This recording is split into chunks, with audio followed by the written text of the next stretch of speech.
Masasabi pa kaya nating ang edukasyon ay para sa lahat o marami pa din ang may iwan sa laylayan? Ang kabataan ang pag-asa ng bayan.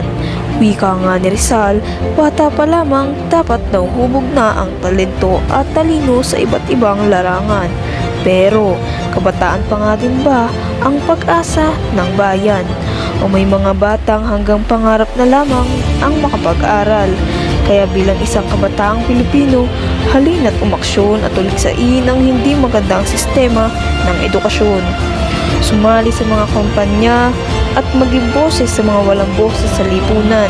Ngayon pa lamang, minumulat na natin ang ating isipan, ating pagtibayin ang ating pag-aaral at ikarangal ang mga kabataang gaya natin na nagsusumikap makapagtapos lamang ng pag-aaral.